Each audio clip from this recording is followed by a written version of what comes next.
Bienvenue donc à l'atelier salle de consommation à moindre risque. Comme vous le voyez, nous sommes très chanceux puisque, et vous êtes très chanceux, puisqu'on vous a préservé de l'agression de l'environnement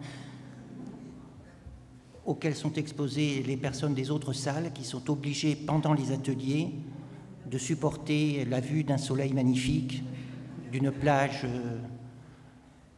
attirante et d'une houle absolument parfaite pour faire du surf si on sait en faire ou débuter si on ne sait pas en faire. Donc nous sommes totalement préservés de cet enjeu et nous allons pouvoir nous concentrer entièrement sur le travail. Je me présente, je m'appelle Marc Auriacombe, je vais modérer l'atelier, je travaille à l'Université de Bordeaux et ensuite chaque intervenant va se présenter au fur et à mesure. Donc le sujet, c'est les salles de consommation à moindre risque. C'est un dispositif qui existe de par le monde et qui a été mis en place en France récemment et qui a plusieurs objectifs, dont l'un est d'agir individuellement sur certaines personnes, sur une population particulière. L'autre qui est d'agir sur l'environnement où se trouvent ces personnes, indépendamment des personnes. Et puis, ça a aussi un impact sociétal, de façon plus globale. Non, j'ai entendu... Oui, peut-être fermer la porte. Donc, en même temps que dans le contexte français, ces dispositifs d'intervention ont été ouverts à titre expérimental, associés à un programme de recherche, enfin un programme d'évaluation pour déterminer si, dans notre contexte particulier, ces dispositifs étaient utiles.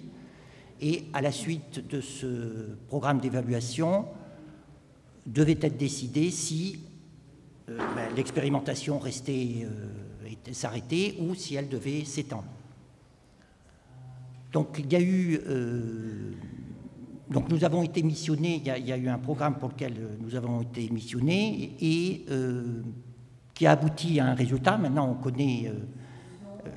connaît la fin, on connaît le résultat, et c'est ce qu'on va vous présenter aujourd'hui, mais c'est juste pour vous dire que le document source est un rapport qui a été rendu public par l'INSERM et que vous pouvez récupérer donc avec le lien en dessous, mais sinon vous tapez Google, salle de consommation et résultats, et vous aurez tous les éléments qu'on vous présente. Le programme d'évaluation, il était construit avec différents aspects. Et dans le désordre, un aspect qui était une recherche sociologique, donc qui a été menée par Marie-Geoffrey Roustide, sur l'impact sociologique de ces dispositifs sur l'environnement et notamment du point de vue de la tranquillité, de l'acceptabilité. Et on va vous présenter ces éléments. L'autre élément, c'est ce qu'on appelle la cohorte cosinus. Donc la cohorte cosinus, c'est quelque chose dont les premières discussions ont commencé en 2012-2011 dans un petit groupe de travail informel à la Mildeka avec des gens de l'Université de Bordeaux et des gens de Marseille, donc notamment Patricia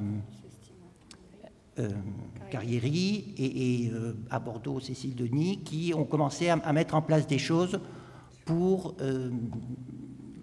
anticiper cet élément. Et puis ensuite, ça s'est formalisé avec une mission confiée par la Mildeka à l'INSERM qui a organisé avec 4 investigateurs, qui sont les 4 investigateurs autour de cette table, pour mettre en place ce projet. Et initialement, alors pour ceux qui se souviennent, les salles qui devaient s'ouvrir... il n'y avait pas de salle prévue à Strasbourg, mais évidemment, quand la salle s'est ouverte à Strasbourg, on a tout de suite inclus un chercheur de Strasbourg, et ça ne pouvait être que aujourd'hui le professeur Lalanne, qui n'était pas encore professeur à l'époque, mais qui est la figure montante de la dictologie strasbourgeoise. Donc, la cohorte cosinus, c'est une cohorte... dont on va vous présenter toute la méthodologie parce que c'est un enjeu important, et associé à cette cohorte, donc qui étudie l'impact, il y a aussi une mesure médico-économique, puisque aujourd'hui on ne peut pas examiner ces dispositifs sans regarder aussi les enjeux financiers. On a, pour les chercheurs parmi vous, le protocole de l'accord de cosinus est publié, disponible en open source. Les manuscrits, donc dans le rapport, vous avez tout le contenu de nos recherches, mais des manuscrits donc, qui seront critiqués par les pairs sont en cours. Hein, plusieurs sont déjà soumis, d'autres vont être soumis. Et donc, dans l'année qui vient, soyez vigilants pour voir les données hard de la recherche. Et je passe la parole donc à Marie-Geoffrey Roustide qui va vous présenter cette étude donc, sur une perspective sociologique et de l'impact du dispositif. Ce que j'ai oublié de dire, c'est qu'au total, nous avons prévu de ne pas parler plus d'une heure, donc une petite vingtaine de minutes chacun, et je serai vigilant autant parce qu'on souhaite pouvoir échanger avec vous sur ce travail, bien entendu. Donc, bonjour à tous et à toutes. Donc, je suis Marie-Geoffrey Roustide, je suis sociologue, chargée de recherche à l'INSERM, au Centre d'études des mouvements sociaux. Et je suis également chercheur associé au British Columbia Center of Substance Use à l'Université de Columbia à Vancouver, au Canada. Donc, moi, dans ce dispositif de recherche, j'ai assuré la responsabilité scientifique donc, de la partie sociologique de ce projet, et puis j'étais investigatrice également principale de la cohorte que présentera Laurence, la cohorte cosinus sur le site de Paris. Alors je vais vous présenter maintenant donc, le dispositif de recherche sociologique donc, qui était constitué de 4 projets. Donc un premier projet était une analyse de la presse nationale et locale que nous avons réalisée avec Isabelle Caillebotte de 1990 à 2020. Et donc, pour cette analyse de presse, en fait, nous avons analysé plus de 1700 articles en ayant un focus sur 4 sphères, la sphère des politiques, la sphère des riverains, la sphère des professionnels de la réduction des risques et des usagers de drogue. Et nous avons regardé comment cette controverse sur les SCMR, qui est toujours en cours, avait pu évoluer au fil du temps. Ensuite, il y a une deuxième étude, qui est une étude que nous avons réalisée avec un mathématicien qui s'appelle Viet Thi Tran, qui est une étude écologique sur les traces de consommation dans l'espace public et qui a permis de faire une analyse d'impact de la SCMR sur les enjeux de salubrité. Et donc, pour ce travail, une modélisation mathématique a été effectuée donc par Viet Thi Tran, mais avant cela, il y a eu un travail de plusieurs années d'observation ethnographique qui a été réalisé par Carole Chauvin, et ce travail a été réalisé entre 2016 et 2018. Ensuite, le plus gros volet de cette étude, c'est une étude socio-anthropologique sur l'acceptabilité sociale des SCMR, où là, nous avons mené des observations ethnographiques et des entretiens semi-directifs auprès de différentes parties prenantes. Je présenterai le volet également tout à l'heure. Et donc là, l'idée, c'était vraiment de comprendre l'expérience vécue par l'ensemble de ces parties prenantes de l'installation de la salle à Paris et l'évolution des perceptions autour de cette salle d'un point de vue qualitatif. Et là, donc, j'ai réalisé la majorité des entretiens. J'ai fait tous les entretiens donc, riverains, politiques et acteurs de réduction des risques. Et police, et une de mes collègues, Candy Jangal, qui a travaillé sur la cartographie et qui a fait quelques entretiens auprès d'acteurs de la propreté. Enfin, dernier volet de cette étude, une analyse quantitative des opinions vis-à-vis des SCMR, qui consiste en une analyse secondaire, en fait, des données de l'enquête EROP, d'édition 2018, qui est une enquête menée par l'OFDT.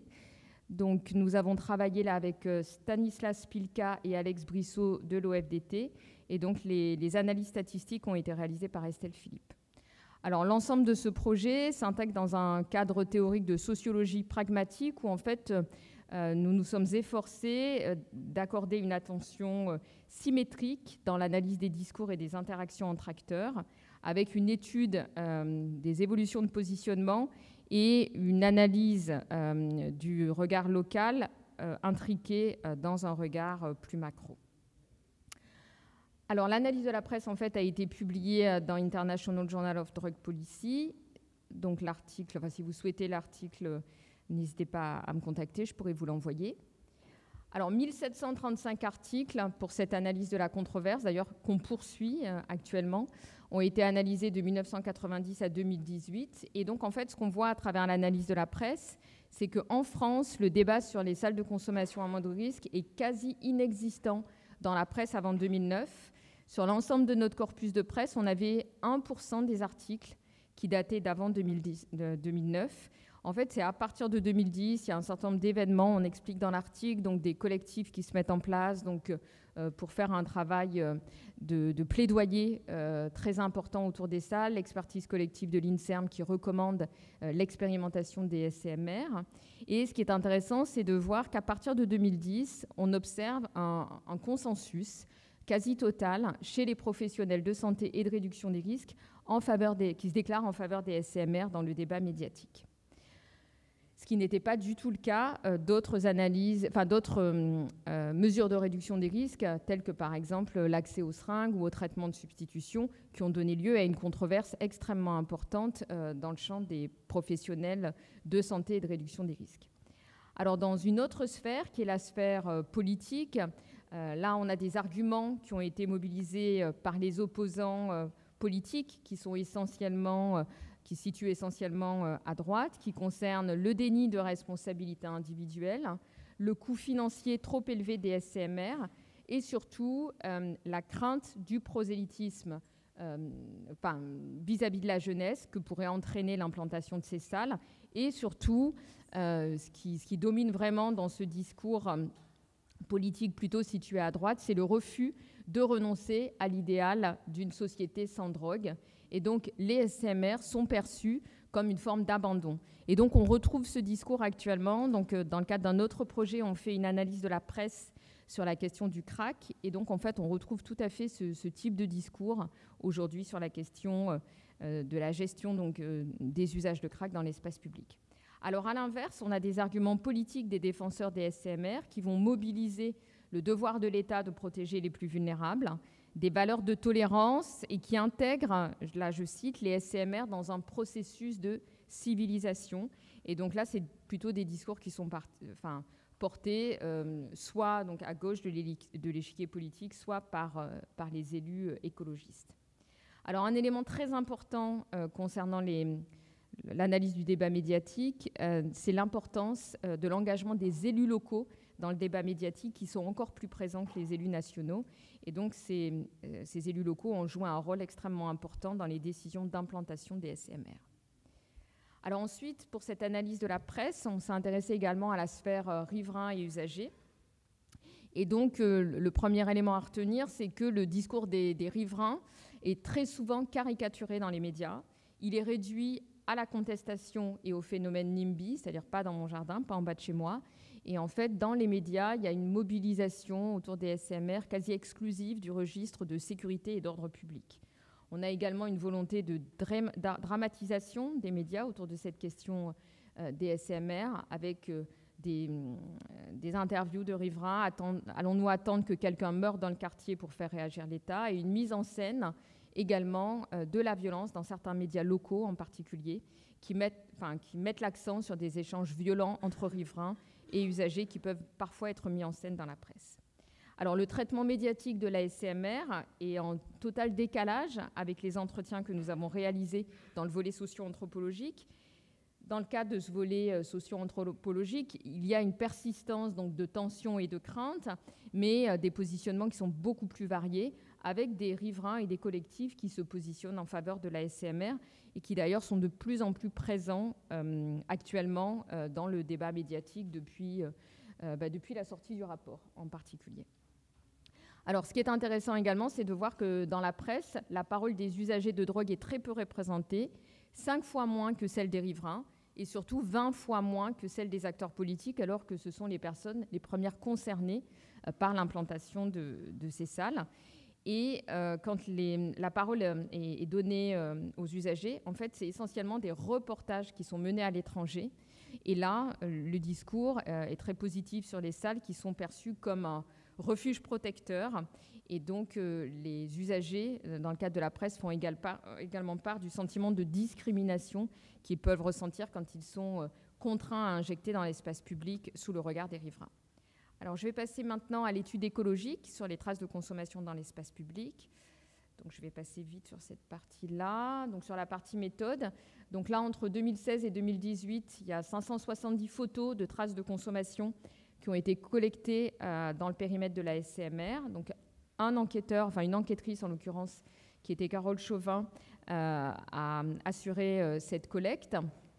Et donc, le périmètre de collecte a été quasiment identique tout au long de la collecte. Enfin, en tout cas, il y a des rues qui étaient toujours présentes et puis on en a ajouté une ou deux, mais le périmètre de départ a été conservé. Et ensuite, on a fait une analyse statistique par série temporelle. Et donc là, j'ai noté l'ensemble des objets qui étaient recensés sur les photos. On précisait également s'il y avait des aiguilles visibles ou s'il y avait la présence de sang sur les seringues. Donc là, je vais vous montrer très rapidement une représentation graphique qui est très parlante sur la question des seringues. Donc là, vous voyez en rouge le nombre de seringues avant l'implantation de la salle et ensuite après l'implantation de la salle. Et donc, on a une baisse significative des seringues qui sont trouvées dans l'espace public après l'implantation de la salle. En revanche, on ne voit pas la même baisse sur le graphique d'à côté sur la question des emballages et du petit matériel. Mais en tout cas, ce qui est problématique pour les riverains, c'est essentiellement la vision des seringues, qui est vraiment perçue comme une menace sanitaire et qui renvoie à la présence de l'injection dans leur environnement de vie. Alors, concernant le recensement de ces traces et les résultats, on a trouvé une baisse significative des seringues qui ont été trouvées sans aiguille apparente. Le nombre de seringues, la proportion de seringues trouvées après l'implantation de la salle a été divisée par 3 avant qu'on fasse une forme de redressement statistique en prenant en compte la météo et puis le fait qu'il pouvait y avoir la météo peut entraîner en fait une présence un peu différentielle des usagers, différenciée des usagers dans l'espace public. Mais en tout cas, indépendamment de la météo, c'était divisé par 3. Par contre, on a trouvé également une baisse des seringues avec aiguille apparente, mais qui était, elle, non significative. Et parmi les seringues avec aiguille apparente, la proportion de celles qui avaient des traces de sang a augmenté. Mais ce type de traces ne représente que 3% de la totalité des seringues, c'est-à-dire elles sont très peu nombreuses, mais c'est ce qui peut expliquer ce sentiment de la part d'une partie des riverains qu'un danger est toujours présent autour de l'injection dans l'espace public, parce que même s'il y a beaucoup moins de seringues, les seringues qui y sont présentes, les seringues qui restent, sont des seringues en fait qui sont plus impressionnantes en termes de risque sanitaire avec de la présence de sang. Alors, quand on prend en compte les facteurs météorologiques, on observe une baisse globale de 55% de seringues trouvées dans l'espace public qu'on considère comme pouvant être attribuables directement à la SCMR, toutes choses égales par ailleurs. Et ce qui est intéressant, c'est qu'en fait, on a fait en parallèle, donc c'est ma collègue Candy Jangal qui s'en occupait, des entretiens avec les agents de propreté de la ville, et sans qu'on leur présente ces résultats, eux avaient mentionné le fait qu'ils observaient une diminution une division des seringues dans l'espace public de 3 à 4 fois, ce qui confortait complètement nos résultats, alors qu'ils n'avaient pas eu accès à ces résultats. Donc, on a des sources qui convergent sur cette question-là. Je vais passer maintenant au volet socio-anthropologique, les entretiens avec les parties prenantes. Donc, 160 entretiens ont été menés au total. Donc, vous voyez là la répartition avec une dimension rétrospective avant-après. Les entretiens ont été codés et indexés sur NVivo et on a travaillé sur un temps long puisqu'ils ont été réalisés de 2013 à 2021 avec la prise en compte de la pandémie de Covid sur l'expérience des parties prenantes. Alors, je vais vous présenter maintenant, même si c'est très réducteur, on pourra y revenir dans la discussion si vous le souhaitez.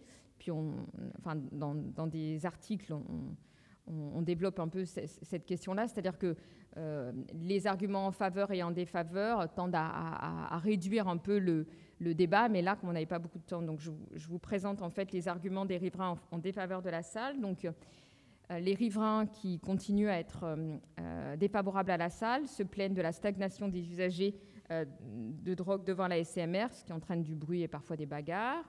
un nombre et une concentration d'usagers plus importants avec la mention d'un effet pot de miel qui est attribué à l'installation de la SCMR, la présence accrue de dealers, la persistance d'injections réalisées dans l'espace public, la présence de traces de consommation, des incivilités plus globales et la nécessité de sécuriser pour eux leurs espaces d'habitation et les parkings, ce qui leur coûte de l'argent.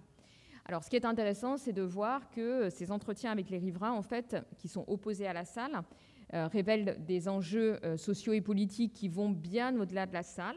Et donc, souvent, dans les entretiens, ils parlent moins de la salle et moins des usagers que de leur sentiment de vivre dans un quartier dégradé, laissé à l'abandon par les pouvoirs publics. Ils parlent d'enjeux de salubrité et de propreté qui n'ont parfois rien à voir avec la salle. Ils ont la crainte d'une détérioration de la réputation de leur quartier, une crainte de la dévaluation financière de leur appartement, le sentiment de vivre dans une zone de non-droit. Leurs entretiens révèlent également des difficultés dans la cohabitation avec différents publics, en particulier des publics migrants ou des publics précaires, qui peuvent ne pas être usagers de drogue, et ils ont le sentiment de ne pas être entendus par les pouvoirs publics. Alors, à l'inverse, les arguments des riverains qui se positionnent en faveur de la salle, ces riverains mettent en évidence que les troubles à l'ordre public liés à l'usage de drogue préexistaient à l'implantation de la SCMR. Pour eux, ces troubles ont diminué depuis l'implantation de la salle, même s'ils n'ont pas disparu. Pour ces riverains favorables au SCMR, ils mentionnent que l'existence de la salle leur permet d'avoir des interlocuteurs en cas de problème et que cela les rassure. Ils mettent également en évidence que la SCMR favorise une prise en charge sanitaire et sociale efficace des usagers et s'inscrit dans une dimension humanitaire vis-à-vis des plus vulnérables. Selon ces riverains, la présence de la salle permet de limiter les injections dans l'espace public, elle permet de limiter les intrusions dans les immeubles, car les usagers disposent désormais d'un endroit tranquille pour injecter, qui est la salle. Et ces riverains demandent une plus grande amplitude horaire d'ouverture de ces salles. Et en fait, ils considèrent que les troubles à l'ordre public qui persistent sont liés au fait que la salle n'est pas suffisamment ouverte. Alors, chez ces riverains également, leur discours sur la SCMR révèle des enjeux sociaux et politiques plus larges. Pour ces riverains, dans les entretiens, ce qui était très important pour eux, c'était ils avaient fait le choix de vivre dans ce quartier pour cohabiter avec une diversité de publics. Donc là, les publics précaires n'étaient pas perçus comme un trouble à l'ordre public, mais comme un choix d'habiter dans un quartier avec une mixité sociale importante. Et en fait, ce qui était important pour ces riverains, c'était de s'assurer que les plus précaires bénéficient d'une prise en charge adaptée. Une partie de ces riverains se sont impliqués dans la défense de la salle, et pour eux, c'était s'inscrire dans une démarche citoyenne plus globale. Ils avaient l'opportunité également de participer à des espaces de discussion sur l'amélioration de la vie dans le quartier. Et ce sont des riverains qui étaient très choqués par les discours contre la SCMR, qui, selon eux, stigmatisaient les usagers de drogue et constituaient une forme d'intolérance à combattre. Alors, très rapidement, on a mis en perspective également ces entretiens faits avec les riverains qui étaient les parties prenantes les plus interrogées dans le projet, avec des entretiens faits avec des politiques, des policiers, des professionnels, des usagers. Et donc, en fait, il y a eu un consensus dans ces entretiens avec les autres parties prenantes, y compris avec les policiers, sur le constat que les scènes de consommation existaient bien avant l'installation de la salle avant l'installation de la SCMR, et le fait que le quartier également n'était pas considéré comme problématique en termes d'ordre public depuis l'implantation de la salle. Nous avons analysé les statistiques de la police, même si elles comprennent des limites, mais en tout cas, ces limites, elles sont relativement stables au cours du temps. Et donc, en fait, il n'y avait pas d'augmentation des actes de délinquance entre la période avant et après mise en place de la salle. Et par contre, sur la question de la zone de non-droit, les données quantitatives que nous avons analysées, qui sont présentes dans le rapport, mettaient en évidence que pour les infractions à la législation sur les stupéfiants, l'activité se poursuivait et n'avait pas été interrompue. Concernant les injections dans l'espace public qui persistent, elles sont beaucoup plus rares. Elles concernent un nombre très restreint d'usagers, 5 à 10 personnes maximum, avec des problématiques psychiatriques très importantes. Certains usagers peuvent parfois mettre en scène leurs injections, et donc dans ce cadre-là, les groupes de riverains qui sont opposés à la salle vont filmer ces injections et les diffuser sur les réseaux sociaux, ce qui peut avoir un effet d'amplification. C'est-à-dire que vous avez un usager qui va injecter et donc ça peut donner l'impression que c'est en permanence cette situation-là à laquelle sont confrontés les riverains. Et puis, autre élément, c'est qu'en fait, les scènes ouvertes se sont déplacées. Alors, pour les usagers qui étaient rencontrés dans la SCMR, là, ils ont confirmé le fait qu'ils avaient diminué leurs injections dans l'espace public et qu'ils avaient un sentiment de protection et d'accueil bienveillant dans la SCMR. Je vais présenter maintenant rapidement l'analyse donc de l'enquête EROP qui est menée par l'OFDT et nous avons été chargés donc, au CEMS de faire les analyses secondaires. Donc, concernant la connaissance et les opinions, donc 82% des Français ont déjà entendu parler des salles de consommation. 80% des Français y sont favorables. 76% des Français pensent que les salles de consommation devraient être ouvertes dans d'autres villes. Et 55% des Français sont plutôt favorables à l'ouverture d'une salle dans leur quartier. Donc, on a regardé en analyse multivariée quelles étaient les variables sociodémographiques associées aux opinions. Donc, les variables qui sont associées à une opinion favorable vis-à-vis de la SCMR, c'est le fait d'être âgé de 45 à 64 ans, d'appartenir à des catégories socio-professionnelles plutôt favorisées, d'être très bien ou plutôt bien informé sur les drogues, d'avoir expérimenté des produits au cours de la vie, mais que ce soit l'alcool, le cannabis ou d'autres drogues. Les variables qui étaient associées à une opinion défavorable, c'était de pratiquer une religion et de fréquenter un lieu de culte régulièrement, de se positionner politiquement à droite ou très à droite, d'être en désaccord avec la légalisation du cannabis et d'être préoccupé par l'insécurité de manière globale. En conclusion, donc on peut conclure que l'acceptabilité sociale de la SCMR a augmenté en population générale et qu'on observe également un consensus donc, chez les professionnels du soin et de la réduction des risques. La physionomie du quartier d'implantation de la SCMR s'est globalement améliorée avec une diminution importante des injections dans l'espace public. On a toutefois des expériences diversifiées pour les riverains, certains exprimant une détérioration, voire une souffrance par rapport au vécu dans le quartier, d'autres une amélioration et un sentiment de sécurité grâce à l'implantation de la SCMR. Ce qu'on observe beaucoup, c'est une politisation et une professionnalisation des collectifs, qu'ils soient soit favorables à la salle, soit défavorables à la salle, avec un durcissement des positionnements. Et par exemple, les dispositifs qui sont, les collectifs qui sont opposés au SCMR et également qui s'expriment en défaveur de l'implantation de dispositifs pour les usagers de crack sont très liés à un mouvement qui s'appelle Saccage Paris et qui est un mouvement politique situé très à droite et donc qui vise à être très critique vis-à-vis de la politique de la maire de Paris. Ce qu'on voit dans les discours, c'est une confusion des publics, confusion des combats, une confusion de l'attribution des troubles à l'ordre public qui est systématiquement fait à la SCMR, alors qu'en fait, on voit que ça révèle d'autres enjeux. Et donc, dans les recommandations que nous avions faites dans le rapport, sur la partie riverain, nous avions insisté sur la nécessité de renforcer les maraudes sociales et les actions de médiation. Si vous voulez aller un peu plus loin, voilà les publications donc, qui ont été faites récemment sur cette partie acceptabilité sociale, qu'on a élargie également à la question des scènes ouvertes de crack. Donc 2 articles sont facilement accessibles dans The Conversation. Les autres articles, un rapport qu'on a fait sur crack en Ile-de-France avec l'OFDT, là, sont accessibles de façon simple. Sinon, vous pouvez me contacter sur cette question-là. Et donc, pour la suite, donc, on poursuit la recherche avec de nouveaux financements sur les 3 prochaines années. Et donc, en fait, on l'a élargi à plusieurs villes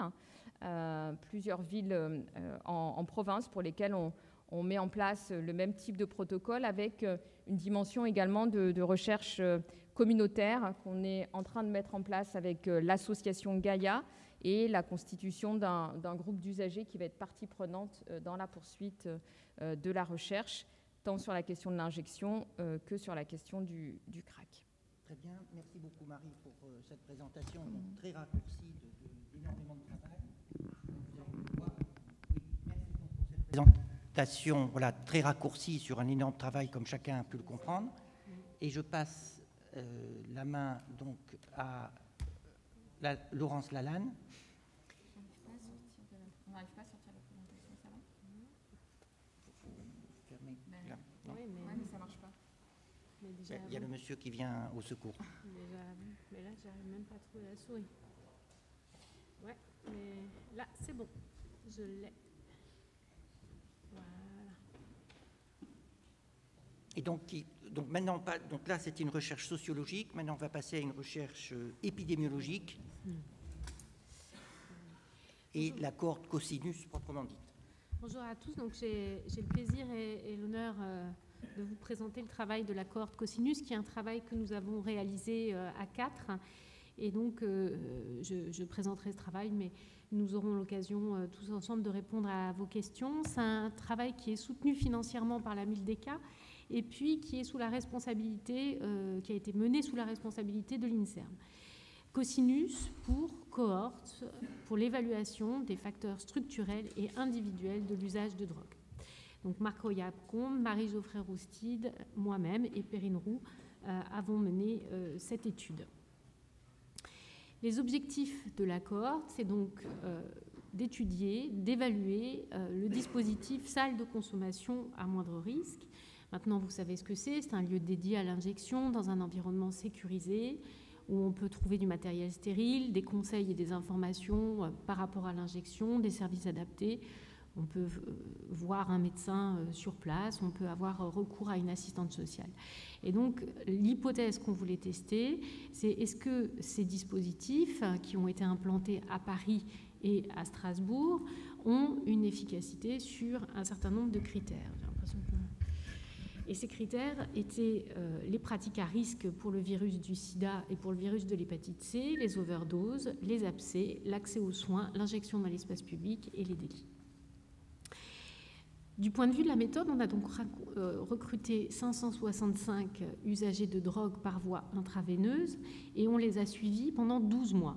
Quand on dit qu'on les a suivis, c'est-à-dire qu'on les a recrutés, puis on leur a fait passer des questionnaires le jour du recrutement, à 3 mois, à 6 mois et à 12 mois. Et donc on a acquis 2 types de données, des données longitudinales, des données socio-démographiques, de l'utilisation et de la salle de consommation à moindre risque, sur leur envie de l'utiliser, sur leur acceptabilité, de l'usage de substances, des pratiques à risque, etc. Et puis des données transversales, des données psychométriques sur des questions psychiatriques, par exemple le trouble déficitaire de l'attention, l'anxiété, le syndrome de stress post-traumatique. Vous savez que c'est des populations qui ont en général vécu de lourds traumatismes, et puis des données, par exemple, sur leur fonctionnement cérébral, comme la mémoire, les capacités d'inhibition, etc. L'originalité de notre étude, c'est que pour la première fois, on a comparé 2 groupes. On a comparé un groupe qui utilise les salles de consommation à moindre risque, à Paris et à Strasbourg, évidemment, et puis un groupe qui n'utilise pas les salles de consommation à moindre risque à Bordeaux et à Marseille. Et puis on a recruté effectivement quelques usagers qui ne fréquentent pas les salles de consommation à moindre risque à Paris et à Strasbourg. Je vous l'ai dit, c'est une étude qui a été menée sous la responsabilité de l'INSERM et donc évidemment qui est passée devant un comité d'éthique, vous vous en doutez, avec les accords nécessaires et les autorisations nécessaires pour être poursuivis sur le délai imparti. Donc nous avons recruté les usagers dans 4 villes. Nous sommes 4 investigateurs, 4 villes. À Paris, 240 usagers. À Bordeaux, à Strasbourg, 80 usagers qui fréquentent les salles de consommation à moindre risque. À Bordeaux et à Marseille, 146 usagers à Bordeaux, 199 usagers à Marseille. Donc c'est la population témoin qui ne fréquente pas les salles de consommation à moindre risque. Pour avoir des détails sur le protocole précis utilisé dans notre étude, vous pouvez vous reporter à la publication qui est parue dans BMJ Open Access en 2019, et qui porte sur le protocole de la cohorte cosinus. Alors du point de vue de la méthodologie, c'est une méthodologie assez complexe. Vous vous imaginez qu'on a fait passer des questionnaires à 665 usagers pendant 12 mois avec 4 time points. Vous imaginez le nombre de données qui a pu être récolté, c'est juste monstrueux. Donc on a dû et c'est grâce aux analyses statistiques réalisées par les statisticiens à la fois du Centre de méthodologie et de gestion, mais aussi des statisticiens de Paris et Bordeaux, qu'on peut mettre en évidence, qu'on a mis en évidence les résultats qu'on va vous présenter maintenant. On a pris 2 variables relatifs à l'exposition à la salle de consommation à moindre risque, puisque c'est cette efficacité qu'on veut montrer, hein, c'est ce dispositif dont on veut montrer l'efficacité ou dont on veut voir l'efficacité, le pourcentage d'injections réalisées dans cette salle de consommation à moindre risque, et puis la fréquence à laquelle les gens ont utilisé cette salle de consommation à moindre risque. À partir de ces 2 questions, on a mis 2 variables en évidence, on a construit une variable, de fréquentation de la salle, fréquentation nulle ou basse et fréquentation moyenne ou haute. Donc on avait 2 groupes, un groupe qui fréquentait pas ou peu et un groupe qui fréquentait beaucoup ou moyennement la salle de consommation à moindre risque. Ensuite, on a fait des analyses multivariées et puis on a pris en compte le fait que les gens ne sont pas randomisés, c'est-à-dire on n'a pas pris au compte-gouttes les gens, on leur a dit vous allez à la salle de consommation, vous n'y allez pas. On a un groupe exposé dans une ville et un groupe dans 2 villes et un groupe non exposé dans 2 autres villes. 665 usagers, les caractéristiques c'est 20% de femmes et 80% d'hommes, c'est les caractéristiques habituelles de l'usage de drogue. L'âge médian c'est 38 ans, 43% vivent dans un logement très précaire, 30% de diplômés du baccalauréat et 19% seulement ont un emploi. La consommation de drogue, donc c'était des injecteurs qu'on a recrutés, 67% s'injectent depuis plus de 10 ans. Vous voyez que la morphine non prescrite est un des produits qui est le plus utilisé. Le crack est particulièrement utilisé à Paris. Dans les données déclarées par les usagers, 5% déclarent être infectés par le virus du sida et 27% par le virus de l'hépatite C, avec un partage de matériel d'injection pour 18%, donc ça c'est les pratiques à risque, hein. Les overdoses non fatales pour 6%, passage aux urgences récent 38% des personnes, donc ce qui est beaucoup, hein, et un abcès récent déclaré chez 21% des usagers. L'acceptabilité de la salle est très haute, 95%, et l'intérêt pour la salle des usagers qui ont été interrogés, donc évidemment de pas tous les usagers hein, qui viennent fréquenter le dispositif et qui ne viennent pas fréquenter le dispositif pour le groupe témoin, c'est 60%. Alors, ce tableau, c'est pas pour vous faire un topo exhaustif de la description de la cohorte, mais c'est juste pour vous montrer qu'il y a évidemment des disparités entre les villes. Par exemple, mais vous en avez entendu parler récemment, à Paris, on a tendance à consommer beaucoup de crack. Et par exemple, l'usage quotidien aussi de cocaïne à Marseille est important, et à Bordeaux est aussi important. Alors qu'à Strasbourg, l'usage quotidien de crack est aux alentours de 0% dans la cohorte qui a été recrutée. Hein. C'est-à-dire, je ne dis pas que c'est tous les usagers qui fréquentent les salles de consommation à moindre risque, mais donc des disparités au niveau des villes qui, forcément, sont liées au tissu économique, social de la ville et aux pratiques notamment à Strasbourg, par exemple, on a une ville frontalière, donc on va avoir d'autres usages qu'à Paris, qui est une très très grosse ville. Alors, le pourcentage de personnes ayant fréquenté la salle de consommation à moindre risque, vous voyez qu'il est relativement préservé tout au long de l'étude, de M0 à M12, on est aux alentours de 35-36%, ce qui veut dire qu'on a autant de perdus de vue dans les 2 bras, les gens qui ne fréquentent pas la salle de consommation à moindre risque versus ceux qui la fréquentent. Pour examiner les effets de la salle de consommation à moindre risque sur les facteurs d'intérêt, eh bien, on a dû tenir compte d'autres facteurs qui sont fortement corrélés à l'usage de la salle de consommation à moindre risque, notamment le fait d'être diplômé, d'avoir un diplôme supérieur au bac, le type de logement, le fait de consommer du crack. Donc il y avait des facteurs qui étaient particulièrement associés au fait d'être usager de la salle de consommation à moindre risque et dont on a tenu compte dans nos modèles.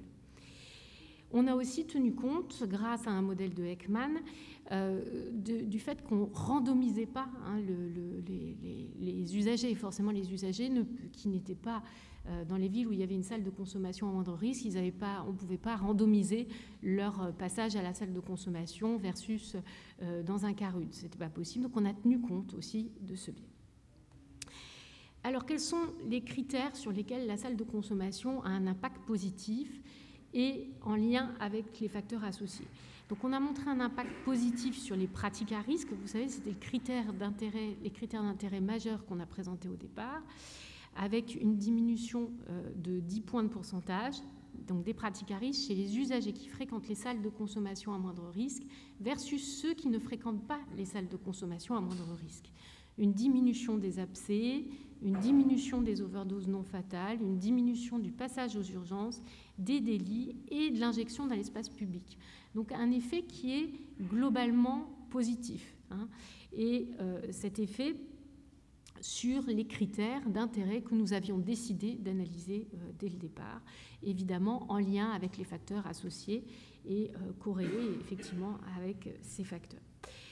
Les critères sur lesquels la salle n'a pas d'impact, il y en a quelques-uns. Le fait d'avoir accès à un médicament pour l'addiction aux opiacés, le fait d'utiliser les soins de ville et le dépistage VHC. Alors, l'addiction aux opiacés, vous savez que beaucoup d'usagers de la salle de consommation à moindre risque, par exemple à Paris, utilisent du sulfate de morphine et de fait, le sulfate de morphine n'est pas considéré comme un produit de substitution, donc on ne peut pas compter comme un médicament de l'addiction aux opiacés. Dans les salles de consommation à moindre risque, il y a accès à un médecin généraliste, alors pas tout le temps évidemment, mais il y a quand même un accès, et à un psychiatre, ce qui peut expliquer qu'on ait un peu de mal à orienter vers des soins de ville. Et deuxième chose, on a suivi les usagers pendant 12 mois. 12 mois au décompte, au départ de la mise en place de la salle de consommation à moindre risque. Donc vous imaginez 12 mois, qu'est-ce que c'est pour orienter des usagers vers des soins de ville? C'est vraiment très peu. Et puis le dépistage VHC, mais le dépistage VHC, on est assez bon dans les CARUD et on est assez bon finalement partout. Donc c'est pas très étonnant d'avoir un résultat non significatif sur le dépistage VHC. Voilà, donc on a comparé nos deux groupes, ça c'est quand même l'originalité de notre étude. On a confirmé une partie des hypothèses, donc un effet globalement positif sur les pratiques à risque, les abcès, les passages aux urgences, les overdoses, les délits, l'injection dans l'espace public, et on a montré une volonté des usagers à utiliser la salle de consommation à moindre risque. Je vous ai expliqué qu'on n'avait pas trouvé d'effet sur le dépistage VHC, sur l'accès à la médecine de ville et sur l'accès des médicaments à l'addiction aux opiacés. Mais bon, c'est quelque chose qui nécessitera qu'on poursuive certainement l'évaluation de ces critères. Alors, ce qu'on a pu montrer et ce qu'on a pu mettre en évidence lors de notre étude, c'est une vulnérabilité importante des consommateurs de crack avec des pratiques à risque plus importantes. Des usagers de drogue qui s'injectent et qui sont donc plus à risque de faire des complications, des overdoses non fatales, avec la nécessité donc de diffusion de la prise en charge des overdoses grâce au kit naloxone, de l'éducation à l'injection et des réflexions sur l'injection en couple. Et puis, une précarité qui est quand même un critère en filigrane, précarité qui est aggravée par les troubles psychiatriques. Et donc, là aussi, la nécessité de poursuivre l'évaluation des caractéristiques des troubles psychiques des personnes qui fréquentent les salles de consommation à moindre risque. Voilà, donc il y a évidemment des limites à notre étude. Évidemment, vous avez vu qu'on a dû appliquer des modèles statistiques très poussés pour pouvoir avoir des résultats statistiques fiables. C'est bien parce que beaucoup de facteurs sont corrélés, c'est bien parce qu'aussi on n'a pas pu randomiser les groupes. On a aussi exclu des sujets non francophones. Donc là aussi, on sait que les sujets russophones sont très largement contaminés par le virus de l'hépatite C. On a un taux élevé de perdu de vue sur ces cohortes d'usagers qu'on suit au long cours, ça paraît assez logique. Et puis, je vous ai dit, la problématique des troubles psychiques qui est à explorer. Et nous avons là prévu de continuer, en tous les cas à Strasbourg et à Paris, une étude des troubles psychiques, de la sévérité des troubles psychiques et de la sévérité des facteurs sociaux, et de regarder comment ces deux niveaux de sévérité sont corrélés à la sévérité de l'usage du trouble d'opiacés et du trouble de l'usage de drogue en règle générale. Donc ça, c'est quelque chose qu'on essaye encore d'investiguer. Alors, en conclusion, donc un impact globalement positif, pas d'impact sur les médicaments de l'addiction aux opiacés, dépistage au VHC et le recours aux soins de ville. Et je voulais pour finir remercier et dire un grand merci à toutes les structures dont un des représentants est ici, le directeur d'ITAC est dans la salle. Donc remercier l'ensemble des structures qui ont participé à l'étude, l'Institut de santé publique, l'INSERM et les membres du comité scientifique qui nous ont aidés à la fois l'écriture du rapport, mais aussi à l'analyse des résultats. Voilà, un grand merci. Très bien. Oui, très bien. Merci, Laurence, pour cette présentation très claire. Et maintenant, on va passer au dernier intervenant.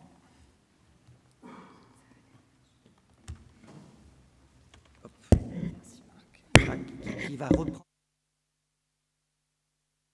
l'impact, puisque ça va être la grande question, et aussi avec cet aspect médico-économique.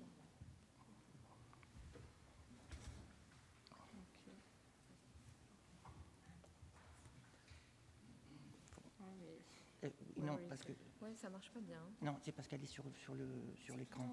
Tout en haut, Marc. Non, oui. Ouais, de gauche à droite. Tout en haut.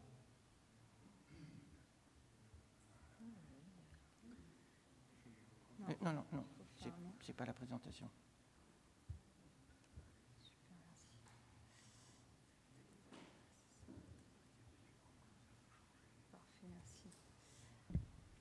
Donc, merci beaucoup, Marc, pour l'introduction sur le cadre un peu d'évaluation des salles de consommation.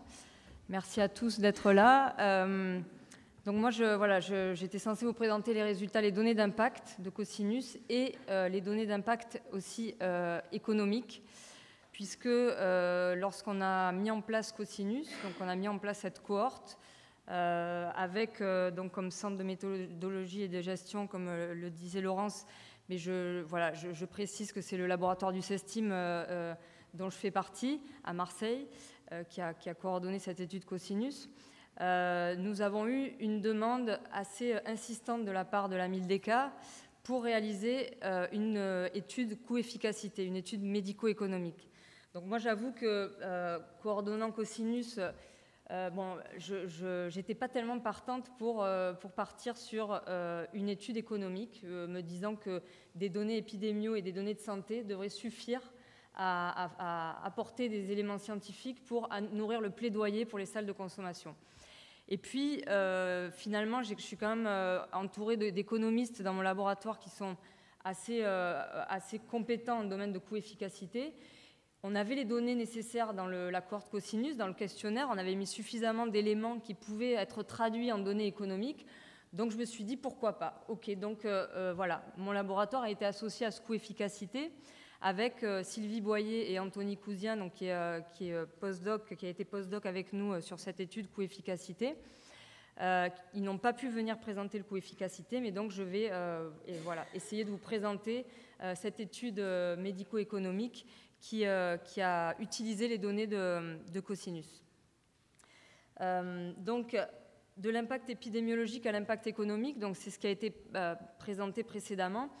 Nous avons fait donc des hypothèses sur la santé des usagers, le fait d'avoir accès à des seringues immédiatement, avant d'injecter, le fait d'avoir un lieu où l'hygiène est possible, où les usagers n'injectent plus dans la rue, d'avoir des conseils, des informations, des services adaptés. On a fait un ensemble d'hypothèses pour essayer de décrire l'impact des salles de consommation, et notamment sur 4 critères qui nous ont servi pour le coût efficacité, qui sont donc, comme Laurence l'a décrit précédemment, les pratiques à risque de transmission du VIH et du VHC, les overdoses, les abcès et les passages aux urgences. Et donc, de ces critères-là, il a été possible de déduire un impact économique de ce dispositif qui est la salle de consommation. Alors, juste pour mettre en perspective un peu les données présentées précédemment, quand on met en place une cohorte, on a un grand nombre de données qui nous donnent toujours envie d'aller plus loin que la question qu'on se pose initialement. Ici, on s'est posé des questions sur le lien entre l'exposition à la salle de consommation et des critères d'efficacité de la salle de consommation. Mais on ajuste toujours ces modèles statistiques sur des variables qui nous indiquent aussi qu'on peut faire des améliorations ailleurs que juste en proposant une salle de consommation. Et donc, par exemple, sur les variables qui influençaient également ces critères de santé, on a trouvé que la précarité, c'était une variable majeure dans l'impact sur les données de santé. Donc voilà, c'est par exemple associé aux abcès, au passage aux urgences. Donc l'idée, c'est d'utiliser ces données aussi pour faire la promotion de l'accès au logement, de l'accès à des programmes d'insertion pour ce public. On a également pu identifier des pratiques à risque qui pouvaient être, en tout cas, améliorées grâce à des interventions. Donc, par exemple, le fait de se faire injecter par quelqu'un d'autre était associé à plus d'abcès et plus d'overdose. Et ça, c'est des données qui vont dans le sens d'un plaidoyer pour l'accès à l'éducation à l'injection et à l'accès à l'analoxone, de former les usagers à pouvoir administrer l'analoxone. Également, un résultat intéressant, c'est le passage aux urgences. Donc, on a montré que la salle de conso avait un impact important sur le passage aux urgences. Donc, ça permettait de réduire ces événements pour les usagers. Et on a ajusté ce modèle statistique sur 2 variables qui sont les causes majeures de passage aux urgences des usagers, c'est les abcès et les overdoses. Et finalement, malgré le fait d'avoir ajusté sur ces variables, la salle a quand même un impact sur le passage aux urgences. Donc en fait, ça montre que la salle permet d'améliorer d'autres données de santé que ces complications majeures dans ce public. Peut-être, alors on a des hypothèses, mais la prise en charge psychiatrique, la prise en charge somatique que la salle peut offrir à ces personnes. Et puis, ces différents critères-là que je vous décris là ont été utilisés donc, pour le coût-efficacité. Et donc, je vais vous décrire rapidement, parce que c'est des modèles très complexes, mais j'ai essayé de simplifier au mieux, et pour moi et pour vous, le déroulement de cette étude coût-efficacité. Donc, il nous a été demandé donc, des données médico-économiques sur le coût-efficacité des salles de consommation dans le contexte français. Donc, on a mesuré l'efficacité à long terme des salles. Donc, nous, notre cohorte Cosinus nous a permis d'obtenir des données sur 1 an auprès de ces personnes. Mais dans le cadre d'une étude, d'une évaluation économique, on a modélisé sur 10 ans l'impact de ces dispositifs. Et donc, on a utilisé ces critères d'efficacité, les pratiques à risque, les abcès, les overdoses non fatales et le passage aux urgences, en les traduisant en des critères qu'on pouvait traduire en données économiques, donc en coûts évités. Les pratiques à risque de transmission, on en a déduit des nombres d'infections VIH, VHC évités. Les abcès, donc un nombre d'abcès évités, mais aussi un événement qui est très lié aux abcès, c'est les endocardites, que les usagers, c'est un événement rare, mais très coûteux et très problématique pour les usagers.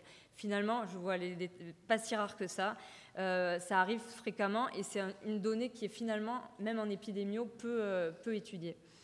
Les overdoses non fatales, bon, on n'a pas observé, on n'a pas mesuré les décès dans la cohorte, c'était complexe et puis voilà, d'essayer de trouver la cause des décès, c'est difficile. Donc on a mesuré les overdoses non fatales rapportées par les usagers. Et donc, on a traduit ça, grâce à des données de la littérature, en nombre d'overdoses évitées. On sait à peu près qu'il y a un ratio entre le nombre d'overdoses fatales et le nombre d'overdoses fatales. Et donc, ça se traduit en des chiffres qu'on peut quantifier ensuite en coûts évités. Les passages aux urgences, donc là, on a des coûts très clairement identifiés sur ce que coûte un passage aux urgences pour une personne. Et on a ensuite modélisé et étudié l'impact de ces dispositifs sur 10 ans, sur l'espérance de vie des usagers qui fréquentaient ce dispositif. Pour ce qui est des coûts, donc là c'était les données de santé, sur les coûts à long terme, on a mesuré les coûts d'aménagement et d'équipement des salles de consommation, et je remercie d'ailleurs les salles de conso de Paris et de Strasbourg de nous avoir donné accès à tout un tas de chiffres importants pour cette étude, les coûts de fonctionnement de ce dispositif, et puis les coûts médicaux évités grâce aux bénéfices de santé sur les usagers. Et on a mesuré un coût incrémental, c'est le coût de la salle de consommation qui est additionnel comparé aux structures existantes, donc comparé au CARUD. On a ensuite, grâce à toutes ces données, étudié un rapport coût-efficacité. Donc on mesure un coût par année de vie gagnée ajusté sur la qualité de vie. Ça, c'est des données assez complexes, mais la littérature permet d'apporter les éléments qu'on n'avait pas forcément recueillis dans Cosinus et qui ont permis de compléter et d'arriver à un ratio coût-efficacité. Donc voilà, c'est une modélisation pour laquelle on va simuler les effets et les coûts de l'intervention au-delà du suivi des usagers, donc au-delà des 12 mois, sur 10 ans. On s'est intéressé à cette population qui fréquentait les salles de consommation, mais on les a comparés aux usagers qui fréquentaient les CARUD. Et donc, on a stratifié par ville pour des raisons plus... c'était plus pratique de faire par ville que de faire globalement. Et puis, voilà, on appelle ça, dans le coût-efficacité, une perspective sociétale modifiée qui va permettre d'apporter des arguments ensuite, des éléments économiques pour modifier un peu l'existant. Donc voilà un peu les chiffres de ces travaux médico-économiques. Ici, sur 10 ans, on a mesuré la proportion d'événements évités. Et on voit que les salles ont un impact très important sur les abcès, les endocardites, les passages aux urgences. Donc on a 76% de réduction dans le groupe qui a fréquenté les salles de consommation. Sur les overdoses également, même si c'est un événement qui est beaucoup moins fréquent, il est très coûteux. Donc c'est un élément qui a beaucoup joué dans le coût-efficacité. Sur le VIH, l'hépatite C, c'est moins évident. Et c'est intéressant de voir que dans le contexte de Cosinus, où on a basé nos hypothèses sur l'épidémie VIH, hépatite C, comme les autres équipes étrangères l'avaient fait, parce que c'était un problème majeur, notamment dans le contexte nord-américain. Chez nous, le VIH est moins problématique aujourd'hui. Il y a des problématiques de santé beaucoup plus prégnantes dans cette population. Et donc, on a eu un impact beaucoup moins important sur ces données de santé pour la population qui fréquentait les salles. Donc, on a eu un impact important sur abcès, endocardite, overdose et beaucoup plus modeste sur VHC et VIH. On a traduit ces bénéfices de santé en coûts médicaux évités. Et donc là, c'est en kilo-euros. On voit qu'au total, on a évité donc 5 millions de coûts d'euros sur 10 ans à Paris, 5 millions à Strasbourg, enfin 6 millions à Paris et 5 millions à Strasbourg, et essentiellement grâce à l'impact sur le passage aux urgences et les endocardites. Donc, comme je vous disais, donc 6 millions d'euros de coûts évités, 5 millions à Strasbourg, mais ces coûts évités ne contrebalancent pas les coûts d'implémentation du dispositif. Et ça, c'est ce qu'on retrouve fréquemment dans les études de coût-efficacité. On n'attend pas forcément à faire du bénéfice sur une action, mais plutôt à ce qu'elle soit coût-efficace. Et donc, quand on calcule le ratio coût-efficacité, on va calculer donc le nombre total d'années de vie gagnées ajustées sur la qualité de vie et on va étudier les coûts différentiels entre coûts évités et coûts liés au dispositif. Et on fait un ratio. Et donc là, on a trouvé un ratio coût-efficacité à Paris de 24 700 et à Strasbourg de 7 700. Plus le ratio est faible, plus le dispositif est coût-efficace. Il se trouve que, bon, ça ne parle pas beaucoup ce ratio, mais on a essayé de vous donner une comparaison avec une action en santé qui a été acceptée par la HAS et qui est le vaccin herpès, contre l'herpès chez les personnes âgées. Et donc, il a été accepté et financé à 35 000 € de ratio, donc plus cher que les salles de consommation. Alors ce qu'on a fait également, on a proposé, parce qu'on peut faire des scénarios dans ces modélisations, et on a proposé de faire comme si finalement les salles de consommation étaient plutôt des espaces de consommation dans des CARUD, pour voir un peu, en diminuant le coût d'implantation des salles de consommation, ce que ça pouvait permettre d'améliorer en termes de coût-efficacité. Et on voit que là, on est sur des ratios coût-efficacité très intéressants. Donc voilà, ça a été un peu une des conclusions, que finalement, là où il y a des CARUD, un espace de conso serait plus coût-efficace qu'une salle de consommation qu'on construirait à côté d'un CARUD. Voilà. En conclusion, alors évidemment, le cosinus n'a pas été designé, ou enfin n'a pas été pensé pour faire du coût-efficacité. On aurait peut-être mis plus de critères de santé qui peuvent être mesurés, qui sont peut-être pas importants pour nous, mais qui, pour le coût-efficacité, auraient donné encore plus d'impact économique du dispositif. On a également une des limites, c'est qu'on n'avait pas mesuré la qualité de vie des usagers, et là on a pu utiliser que la qualité de vie qu'on connaissait dans la littérature scientifique en lien avec le VIH et l'hépatite C. Et on aurait probablement eu une qualité de vie augmentée, plus importante, grâce aux salles de consommation. Également, des critères qu'on n'a pas pu prendre en compte, qu'on avait pour certains dans la cohorte cosinus, mais qu'on n'a pas pris en compte, c'est les données sociales, l'accès aux droits. Et ça, c'est des données qui, malheureusement, dans les études de coût-efficacité, sont souvent peu prises en compte, parce que la santé est souvent déconnectée des données sociales. Et dans nos publics à nous, qui nous intéressent, c'est une donnée fondamentale. Donc voilà, comment arriver à prendre en compte ces données-là pour essayer de quantifier l'impact socio-économique de ce dispositif, voilà, c'est quelque chose d'important. Globalement, donc, ce qu'on peut dire, c'est que les bénéfices ont été plutôt sous-estimés. Donc le rapport auquel vous pouvez avoir accès facilement, voilà, il faut se dire qu'on aurait pu montrer, à mon avis, des effets plus importants au niveau économique, mais aussi au niveau de santé et au niveau de l'impact social. Mais ce qu'on a conclu, c'est que les salles de consommation sont une intervention efficiente dans le contexte français. Voilà, et on est plutôt satisfait du travail qu'on a fait, des résultats qu'on a trouvés dans cette évaluation. Voilà. Merci beaucoup pour votre attention.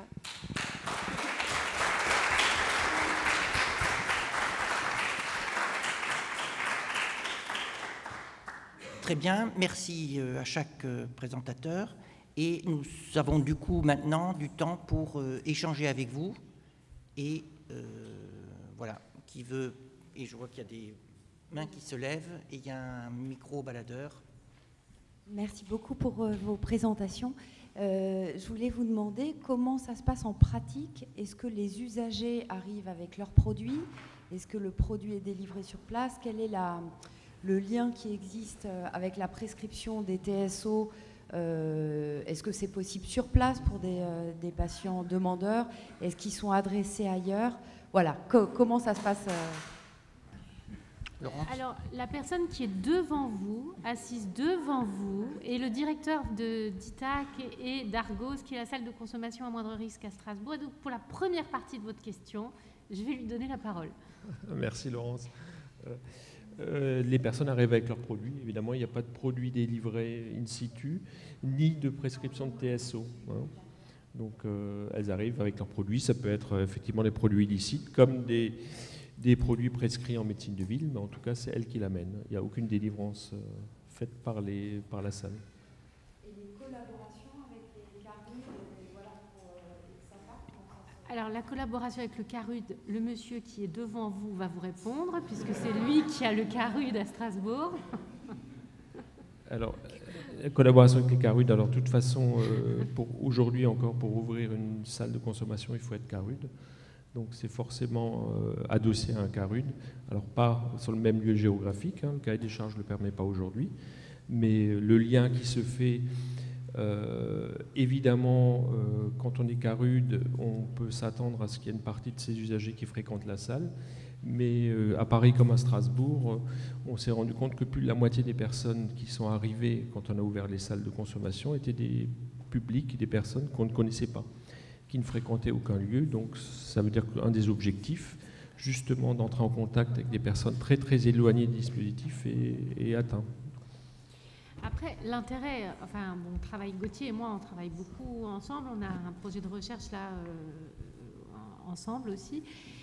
L'intérêt, en tous les cas, d'avoir un XAPA à proximité et d'avoir une équipe de liaison et de soins en addictologie, c'est de pouvoir développer des prises en charge communes. La clinique psychiatrique est à côté de la salle de consommation à moindre risque, et donc on peut facilement avoir des patients qui sont amenés... voilà, et puis des niveaux de prescription de TSO qui sont assez simples finalement. Ça, c'est pas vraiment le souci. Après, il faut que les usagers soient en demande. Vous voulez peut-être compléter ? Juste peut-être juste pour compléter, alors moi je ne suis pas du tout intervenante, enfin contrairement à Laurence qui a une double casquette à la fois de chercheuse et de praticienne en addictologie, mais juste peut-être pour élargir un peu par rapport à ce que disait Laurence, c'est-à-dire que dans le cadre de la cohorte Cosinus, en fait, ce qui nous a manqué également, c'est le temps, c'est-à-dire qu'on a pu suivre les personnes que pour 1 an, et en fait avec des publics qui sont dans une situation de précarité sociale très importante, enfin, pour une partie d'entre eux également, comme le disait Laurence, avec des troubles psychiatriques, pas pour tous, mais pour une partie, voir un effet de la salle, ça prend du temps. Donc c'est pour ça qu'en fait, on est ravis, enfin, comme Laurence l'annonçait, en fait, on a bénéficié d'un financement de l'IRESP, donc de l'INSERM, pour poursuivre à Paris et à Strasbourg l'évaluation des salles par le biais donc d'un dispositif de recherche qui va être centré plutôt sur ces questions qui ont été identifiées également dans la littérature comme constituant aussi un frein à l'amélioration des situations. Donc c'est vraiment, on le voit aussi sur la question du crack à Paris actuellement, la nécessité d'avoir des prises en charge globales. Et donc dans ce cadre-là, on va travailler avec Gaïa. Alors je ne sais pas s'il y a quelqu'un de Gaïa qui est représenté ici à Paris et également ITAC à Strasbourg. Autre question ? Oui, je suis Béatrice Tamboul, donc porteuse d'un projet de salle de consommation à Marseille depuis, on va dire, une dizaine d'années. J'ai lu intégralement votre rapport, évidemment, et je vous écoute. Et je me dis que salle de consommation, c'est quand même un peu une histoire qui déchaîne les passions. C'est un peu comme le débat sur la laïcité, le conflit israélo-palestinien ou le travail du sexe. C'est-à-dire les gens savent avant et les chiffres pourtant extrêmement éclairants et les enquêtes que vous produisez sont de peu d'effet. Moi, je bute, mais je pense que c'est pas une situation extrêmement originale. Les Bordelais sont un peu dans le même cas. Sur, voilà, alors avant c'était non, c'est pas bien, maintenant c'est not in my backyard, mais je pense que je vois comment dans d'autres pays ils ont installé des salles de consommation. Alors je pense que de toute façon, tant qu'on aura la loi de 70, il y a une représentation des usagers qui fait que c'est quand même très difficile d'expliquer l'amélioration du bien-être de délinquants dans la loi, c'est quand même difficile à porter. Donc ça c'est une première chose, mais c'est un autre débat. Après, vous avez réussi à avoir ces éléments parce que des salles ont ouvertes. J'espère, bien entendu, pouvoir m'en servir dans mon xème argumentaire vis-à-vis de la nouvelle municipalité qui semble plus d'accord, mais qui est quand même pas encore tout à fait décidée. Mais je pense qu'un des trucs qui nous a beaucoup, enfin moi en tout cas qui me gêne beaucoup, c'est ce truc qui existe dans le cahier des charges, qu'il faut demander une concertation, qui en fait en réalité se trouve être un accord et qui bute. C'est-à-dire que les élus, évidemment qu'on va se concerter avec les élus, la réduction des risques, ça a toujours été ça. La réduction des risques sans le travail avec les tutelles et les collectivités, c'est pas la RDR. Mais leur demander l'autorisation, moi je ne demande pas l'autorisation pour ouvrir un CARUD, un XAPA, je trouve un endroit adéquat, je l'ouvre. Là, la salle de conso, qui normalement fait partie d'un CARUD, il faut que j'ai un maire qui me signe un papier. Et franchement, c'est pas que si je me pointe avec le rapport, enfin je l'ai fait en plus. Bon, c'est même pas ça existe. Je pense que à partir du moment où les salles sont ouvertes, notre travail d'abord, il est possible. Moi, je peux toujours aller dire qu'il y a plus de cas graves à Marseille qu'à Paris, parce que, mais ça, franchement, ça ne fonctionne pas. On est un peu dans une impasse qui est, à mon avis, plus politique, c'est sociétal, que véritablement épidémiologique. Et je vous remercie d'avoir fait ce boulot qui me montre que j'ai encore pas... Enfin, j'ai pris des notes parce que je dois rencontrer le maire prochainement, mais je vois déjà que le débat politique, il est à côté de ça et que je ne suis pas tout à fait au bout de mes difficultés. Et je crois qu'après, comme il faudra que je rencontre les autorités judiciaires, j'espère que je n'ai pas le même proc que toi, mais bon, on n'est pas encore tiré d'affaire à cause d'un certain nombre de préalables. Et je vois par exemple Ricardo Fuertes à Lisbonne, il a ouvert la salle sans rien dire, avec l'accord évidemment de la mairie, parce que c'est un autre climat, et ils ont fait l'inauguration un mois après, alors que personne ne s'en était rendu compte, que ça n'avait pas explosé partout dans tous les coins, etc. Et nous, on est obligé de faire le contraire, sans compter les médias qui nous courent derrière et qui... Bref. Parce que, voilà, je ne sollicite pas de réponse, mais je vous raconte ma vie qui est passionnante. Juste un commentaire, oui Béatrice, juste un commentaire sur ce que tu viens de dire qui est effectivement important. C'est vrai que, alors ça sera à l'ami des cas de répondre, moi je ne sais pas s'ils sont dans la salle, mais en fait cet élément dans la loi que tu mentionnes du fait d'avoir un accord, une concertation, effectivement ça complexifie beaucoup le processus, surtout à l'approche des échéances électorales. Donc je pourrais t'envoyer, je viens d'écrire un article dans The Conversation exactement sur cette question de l'instrumentalisation politique à l'approche des présidentielles. Mais en fait, il y a aussi des éléments qui montrent que le débat, il est plus complexe. C'est-à-dire que nous, ce qu'on a vu, c'est que quand on analyse la presse, il y a effectivement un poids très important qui est donné aux personnes qui sont contre, et en particulier aux riverains qui sont opposés. Parce que quand les gens sont pour, en fait, qui ça intéresse au bout du compte? C'est-à-dire que ce qui intéresse souvent la presse, c'est la controverse. Donc, de dire que les choses vont mieux, etc., ça intéresse peu de monde. Toutefois, je le disais rapidement, mais je pense que c'est un élément important en termes de perception. À partir du moment où on a rendu le rapport, donc il y a eu un peu d'écho dans la presse, et il y a des riverains qui sont favorables aux salles, et il y a même des riverains à Montpellier qui ont créé un collectif.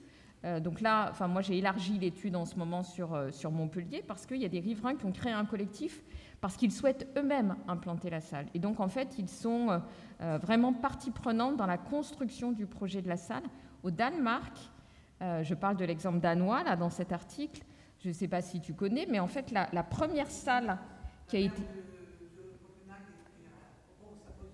Voilà, était à Strasbourg, mais la première salle qui a été mise en place, qui est une salle mobile, a été mise en place par un riverain en attendant que les pouvoirs publics réagissent. Et parce qu'il a mis en place cette salle mobile, ensuite, il a réussi à convaincre les autorités locales. Et il y a eu 2 autres salles. À Copenhague, il y a 1 million d'habitants pour l'agglomération de Copenhague. Il y a 3 salles. À Paris, l'agglomération fait 10 millions. Il y a 1 salle.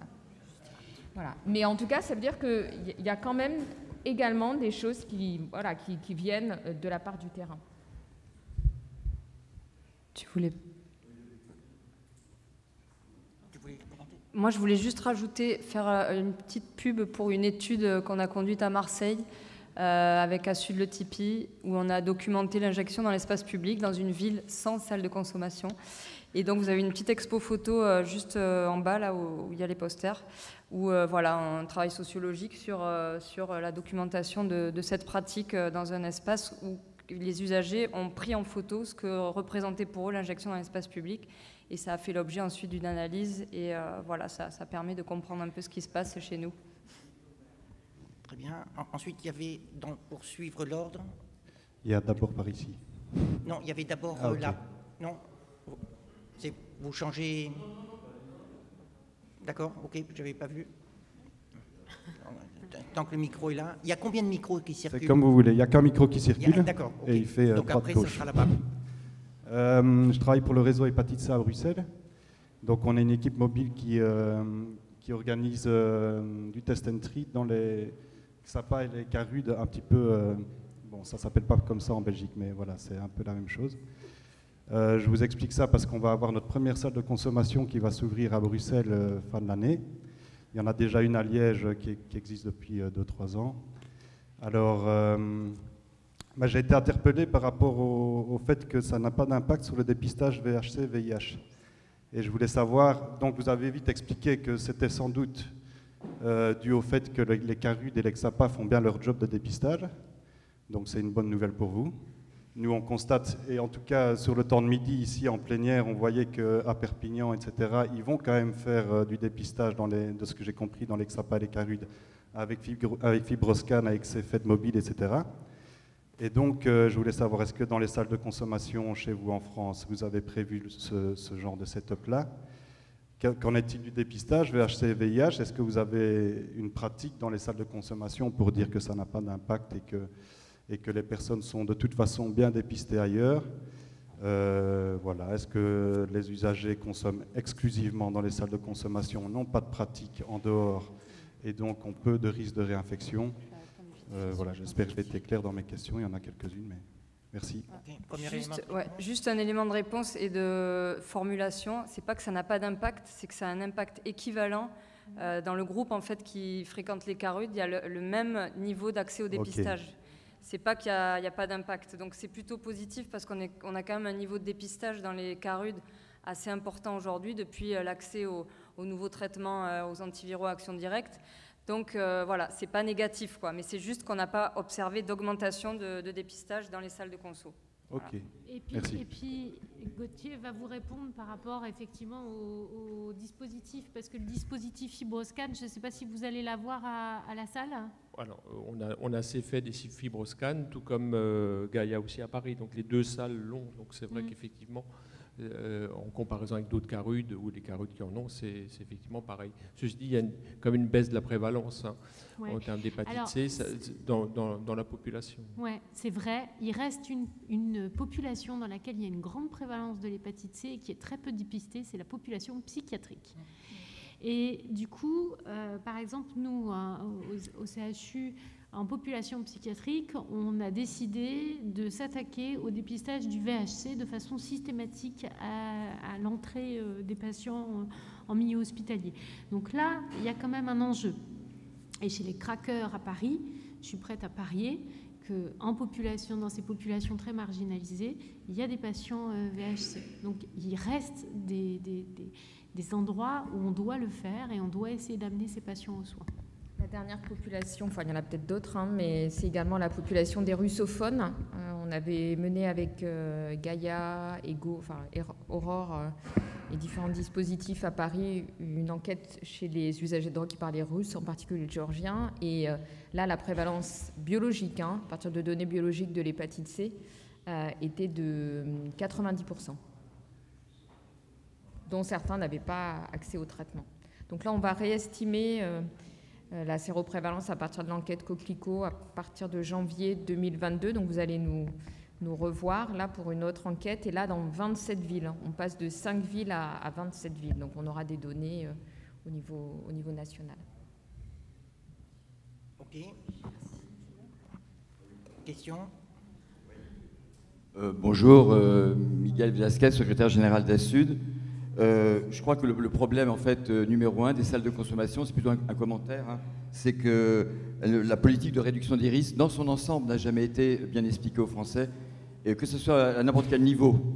Juste éloigner un tout petit peu votre micro parce que ça, voilà. La politique de réduction des risques n'a jamais été expliquée aux Français, et il n'y a jamais eu de campagne ou même d'information de la part que ce soit les gouvernements de droite comme de gauche.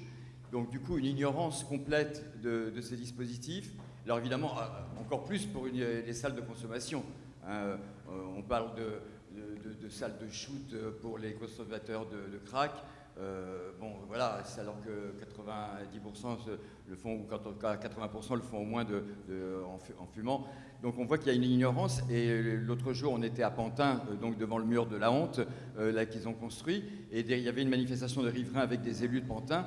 Et une des riveraines nous disait mais venez nous expliquer ce que c'est que la réduction des risques. On n'est pas du tout contre. D'ailleurs, leur slogan, c'était « Soignez-les, protégez-nous ». Le slogan qu'ils avaient mis sur le mur sur le mur de la honte, qui veulent d'ailleurs détruire et qui pensent que c'est une aberration ce mur, quoi. Ils ne veulent pas, les riverains de Pantin, ils ne veulent pas du tout s'occuper du problème. Ils veulent juste prendre une partie, ils veulent bien assumer une partie du problème. Ils disent pourquoi on nous a balancé c'est le terme qu'elle a utilisé, le problème sans le résoudre et en voulant qu'on assume entièrement ce problème. C'est-à-dire que les gens ne sont pas contre, je pense, les salles de consommation. D'ailleurs, à Gare du Nord, il y a un collectif de riverains qui soutient la salle de consommation. En fait, il y a une minorité de riverains qui sont contre, ils font beaucoup de bruit, mais d'après les renseignements qu'on a, c'est vraiment moins d'une dizaine de personnes.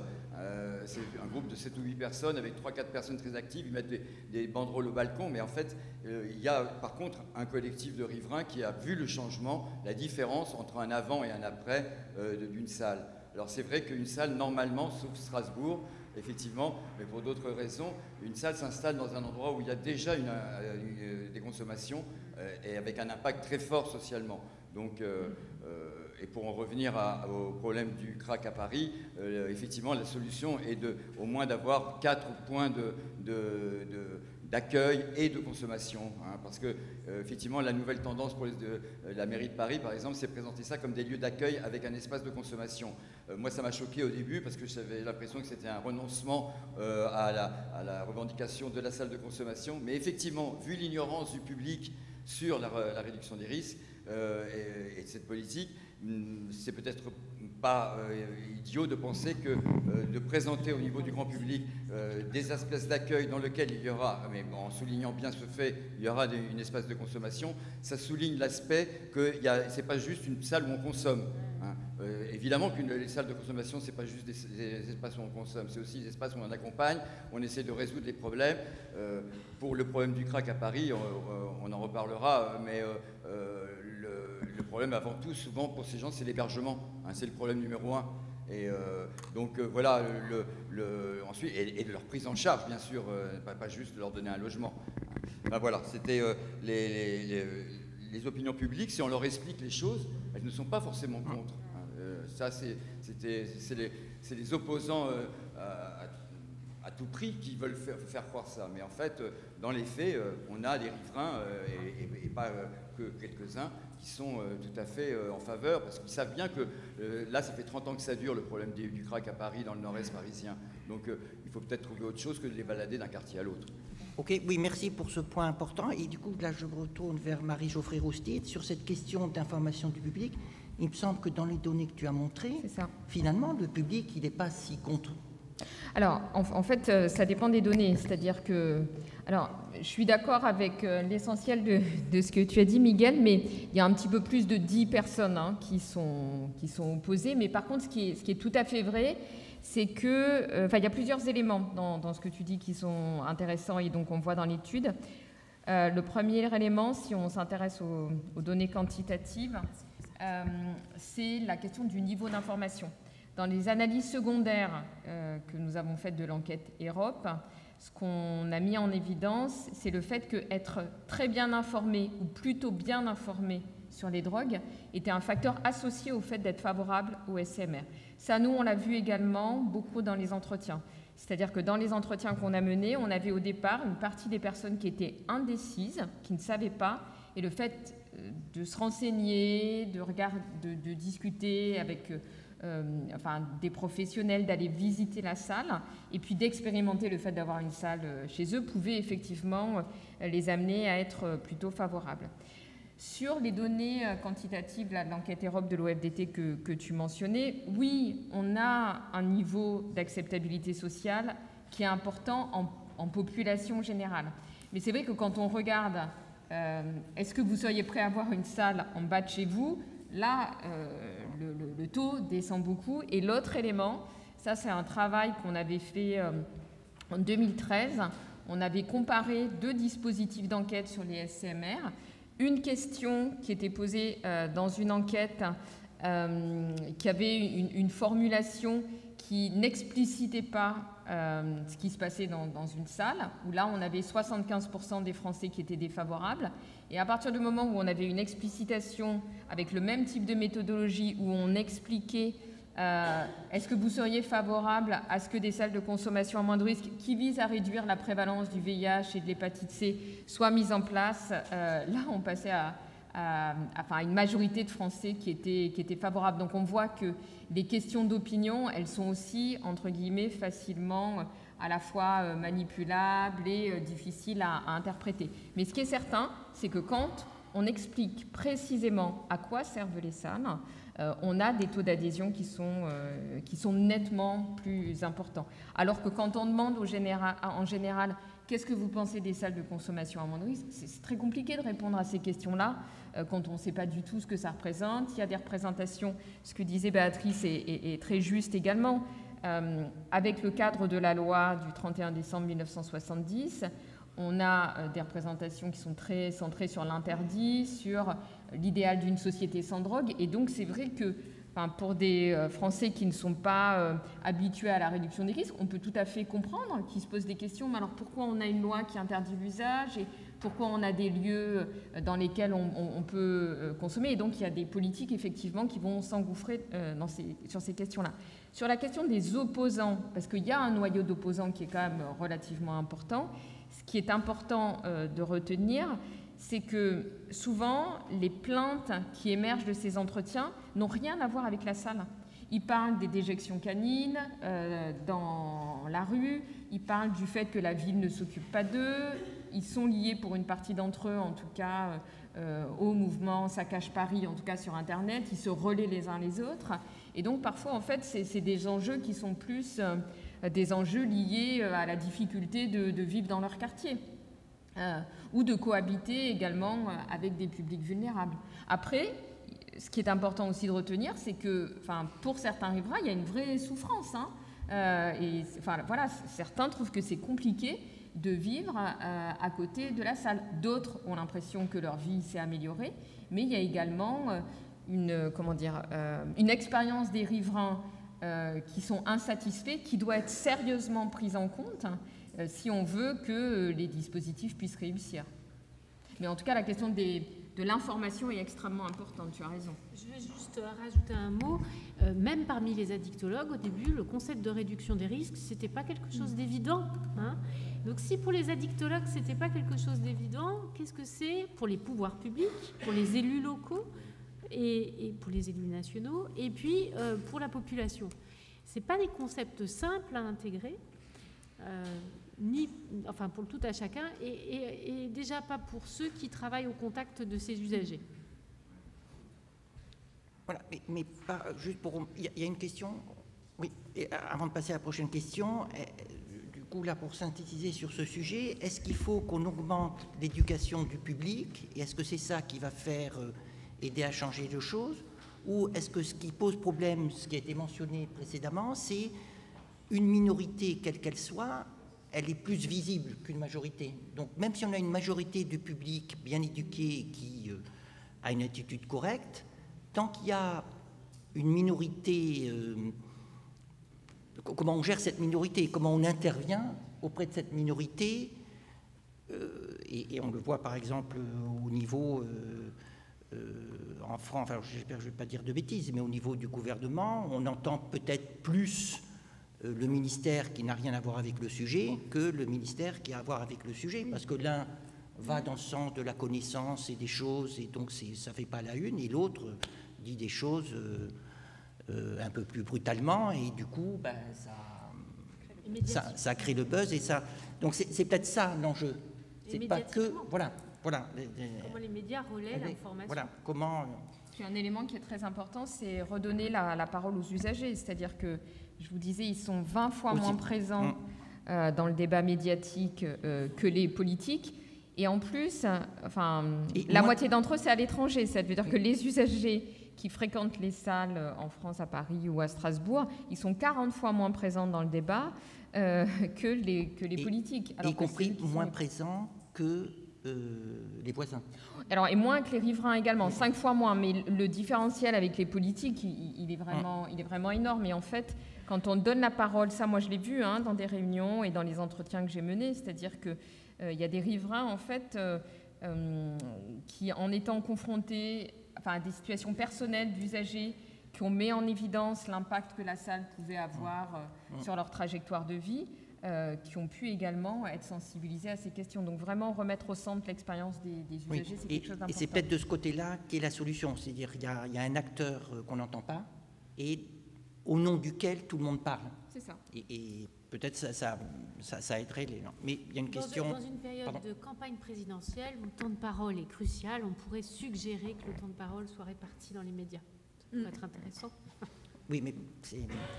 Oui, mais c'est vrai. C'est pour revenir sur l'aspect politique et juridique du dispositif, parce que, comme l'a dit François, en Belgique, on va ouvrir la deuxième salle, donc la première à Bruxelles, mais le processus, le dispositif est toujours illégal, parce que chez nous, il y a une loi de 1921, qui est d'ailleurs un copier-coller d'une loi française du temps des fumeries d'opium, donc ça interdit un dispositif de facilitation à l'accès aux drogues. Mais donc il y a certains élus locaux qui ont un courage politique, des acteurs de terrain qui font que la deuxième salle ouvre, et certains jeux politiques qui font qu'il y a d'autres petits arrangements belgo-belges qui font qu'on peut passer à côté de cette loi, mais pas vraiment. Donc pénalement, c'est quand même encore un tout petit peu risqué. En France, dans ma compréhension, vous avez cette loi de 1970 et il y a les 6 années d'expérimentation décrétées par votre ministre de la Santé de l'époque, je pense. Qu'en est-il en fait pour le post-6 ans? C'est plus d'actualité ou on est toujours là-dedans? Et si on est toujours là-dedans, c'est quoi le plan de plaidoyer parce que nous, en fait, il y a un collectif citoyen et associatif qui essaye de changer cette loi qui a 100 ans maintenant. Et en France, on en est où? Sur l'expérimentation, en fait, effectivement, c'était une durée de 6 ans. Qui, à l'issue de ces 6 ans, en fonction des résultats qu'on a pu présenter là, devait permettre soit de prolonger, soit d'arrêter le dispositif. Et là, ce qui s'est passé, c'est qu'il y a eu une proposition de continuer via des espaces de consommation. Après, je ne sais pas exactement où ça en est de plus, mais l'idée, c'est quand même de consolider des projets qui avaient déjà émergé dans d'autres villes, comme à Marseille ou à Bordeaux. Et voilà, il était question que d'autres salles puissent ouvrir là où il y en avait besoin. Pour l'instant, on est sur des espaces, je ne sais pas, je n'ai pas les dernières infos, mais voilà. Actuellement, le processus, c'est que le résultat de l'expérimentation, ça va retourner au Parlement qui, lui, va se prononcer. Alors la question, c'est comment il est accompagné. Donc dans le processus, par exemple, nous avons été auditionnés par le Sénat, où il y a un groupe de travail qui examine cette question, qui, lui, a rendu son rapport en disant il faut passer dans le dispositif normal. L'expérience est positive. On a des messages du ministère de la Santé qui dit l'expérience est positive. Mais pour le moment, il y a une incohérence au niveau du gouvernement, puisque le ministère de l'Intérieur dit jamais. Donc, c'est en cours, voilà, et ça va suivre son processus. Il y a un groupe parlementaire qui examine la question, et à un moment donné... Il y a quand même eu un signal fort, c'est-à-dire que, parce qu'on a été auditionné par le Sénat, mais après on a été auditionné également par une mission flash de l'Assemblée nationale, et c'est elle qui a rendu son rapport, et donc qui était coordonnée par Caroline Janvier et Stéphane Viry. Et donc eux, ils ont effectivement proposé des recommandations, alors pas uniquement basées sur notre évaluation, ils ont également interrogé des riverains, ils sont allés visiter la salle, enfin les salles, voilà, ils ont vraiment fait une enquête parlementaire, et donc ils ont rendu des recommandations pour poursuivre le dispositif. Mais ce qui est quand même positif, c'est que, enfin en tout cas, dans le cadre de la poursuite des salles et du fait de suivre les recommandations scientifiques, parce que nous, en fait, on est des scientifiques, donc on a présenté des résultats. Après, la décision politique ne nous appartient pas. Mais c'est vrai que quand la décision politique s'appuie sur nos résultats, on trouve que c'est plus satisfaisant que si elle si elle va dans le sens inverse. C'est qu'on a eu effectivement une prise de position favorable du ministère de la Santé, un ministère de l'Intérieur qui a dit « je ne veux pas de ces salles », mais un Premier ministre qui a tranché. Et ça, c'est quand même important, et qui a dit « on continue ». Donc, pour le moment, on est quand même dans une perspective... on continue dans un in-between. Il n'a pas encore tranché pour dire... voilà. Mais en tout cas, on continue. C'était quand même un premier signal. Voilà, parce que ça aurait pu s'arrêter. Et dans les villes, il y a Lille également, qui a un projet très abouti, avec un positionnement très fort de la maire de Lille sur ces questions-là. On vient de terminer une étude avec eux et ils sont tout à fait prêts à mettre en place un dispositif. Lyon a bien avancé aussi. Il y a beaucoup de villes qui émergent avec des projets actuellement. Une question.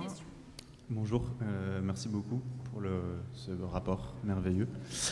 Moi j'avais une question sur, vous disiez qu'il n'y avait pas d'impact un impact qui n'était pas très important sur l'accès aux soins.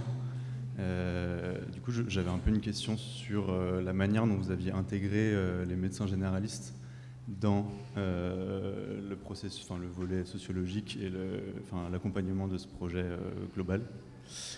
Et du coup, je rebondis un peu sur ce qui a été dit tout à l'heure sur le fait que la réduction des risques et des dommages, c'est aussi quelque chose qui n'est pas forcément très bien connu des médecins généralistes, et peut-être que ça permettrait aussi de favoriser leur présence dans les salles de consommation.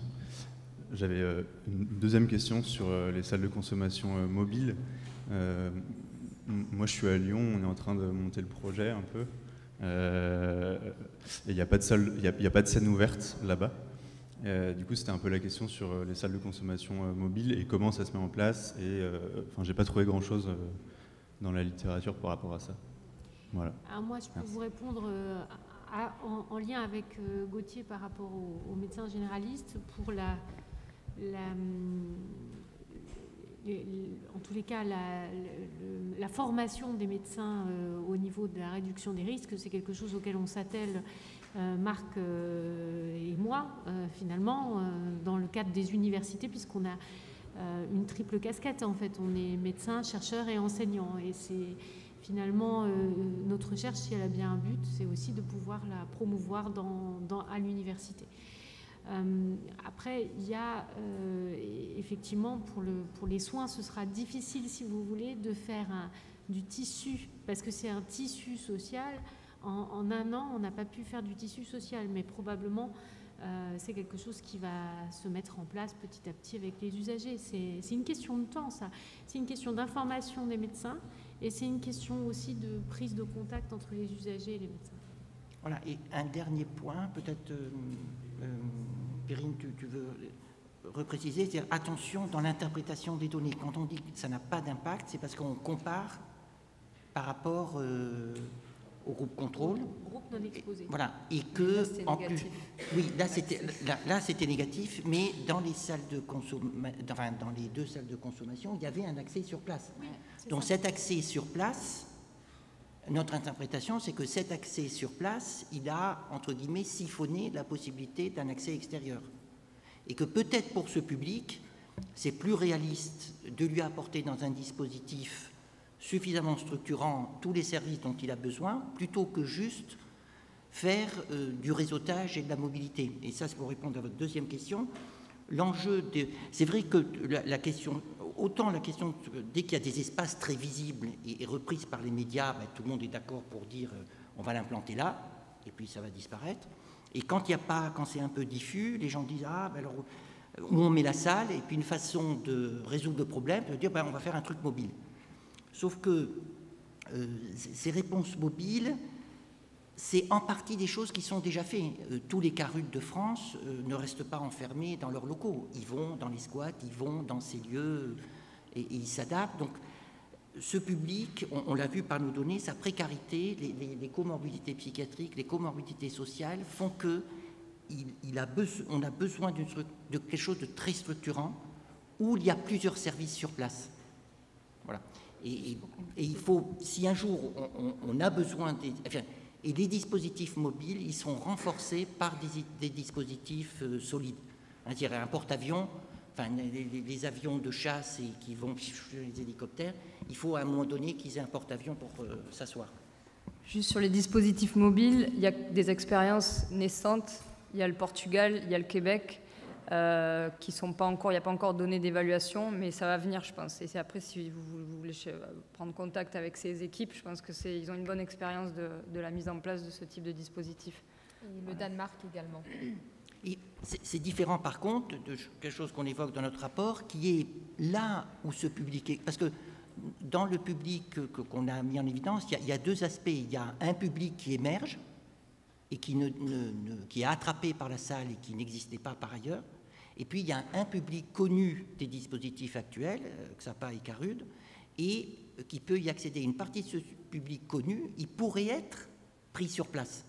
Donc plus que des dispositifs mobiles, c'est ouvrir sur les structures qui accueillent le public, mais il y a besoin, dans l'état actuel des données en France, de structures pivots qui peuvent donner, enfin, tous les et ouvrir avec et associer les soins psychiatriques. L'heure tourne, c'est passionnant, vous avez plein de questions très intéressantes, d'ailleurs on discutait entre nous, ça nous donne des idées et tout ça. Vous avez vu que toutes ces recherches continuent. Je vous propose que l'on s'arrête. N'oubliez pas, à 16h30, il y a d'autres ateliers tout aussi intéressants, hein, jusqu'à 18h, et après à 18h, une autre dans l'auditorium, une intervention extrêmement passionnante sur la médecine de demain. Et évitez de vous approcher des fenêtres.